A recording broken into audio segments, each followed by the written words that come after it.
మన Indian defence team శత్రువుల గుండెల్లో రైళ్లు పరిగెట్టించే ఒక సరికొత్త సూపర్ పవర్ఫుల్ మిసైల్ ని సక్సెస్ఫుల్ గా టెస్ట్ చేసింది. జూన్ 15న ఒడిషా తీరంలో జరిగిన ఈ ప్రయోగం చూసి ప్రపంచ దేశాలన్నీ షాక్ అవుతున్నాయి. అసలు ఏంటి ఈ మిసైల్ స్పెషాలిటీ? చాలా సింపుల్ గా చెప్తాను వినండి. డిఆర్డిఓ సైంటిస్టులు తయారు చేసిన ఈ మిసైల్ పేరు LRLACM, long range land attack cruise missile. పేరు కొంచెం పెద్దగా ఉంది కదా, దీని పవర్ అంతకన్నా పెద్దది. ఇది మన దేశం దాటి సుమారు 1500 కిలోమీటర్ల దూరంలో ఉన్న శత్రువుల స్థావరాల్ని కూడా కరెక్ట్ గా పాయింట్ టు పాయింట్ టార్గెట్ చేసి నేరుగా దూసుకు వెళ్లి పేల్చేయగలదు. సాధారణంగా మిసైల్స్ ఆకాశంలో చాలా ఎత్తుగా ప్రయాణిస్తూ ఉంటాయి, కానీ ఇది అలా కాదు. భూమికి సముద్రానికి జస్ట్ కొంచెం ఎత్తులో దూసుకెళ్తుంది.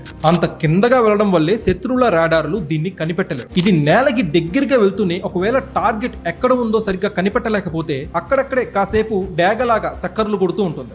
లక్ష్యం ఎక్కడుందో వెతికి పక్కాగా ఐడెంటిఫై చేశాకే నేరుగా దూసుకు వెళ్లి దాడి చేస్తుంది. ఇది మామూలు బాంబుల్నే కాదు, అవసరమైతే న్యూక్లియర్ వార్ హెడ్స్ అణుబాంబుల్ని కూడా మోసుకు వెళ్ళగలదు. అన్నిటికంటే గర్వపడాల్సిన విషయం ఏంటంటే వేరే దేశాల సహాయం లేకుండా దీంట్లోని ప్రతి చిన్న పార్ట్ మన దేశంలోని సైంటిస్టులు, ఇండియన్ కంపెనీలు కలిసి తయారు చేశాయి. బెంగళూరులోని ఏరోనాటికల్ ఎస్టాబ్లిష్మెంట్ ల్యాబ్ ఇందులో కీ రోల్ ప్లే చేసింది. ఈ టెస్ట్ సక్సెస్ అవడంతో మన Indian army, navy, air force త్రివిధ దళాలకి కొండంత బలం వచ్చినట్టయింది. సో వ్యూయర్స్, మన దేశాన్ని కాపాడుతున్న మన డిఆర్డిఓ సైంటిస్టులకి సెల్యూట్ చేద్దాం. If you are a proud Indian, please like, share, comment and subscribe. జై హింద్.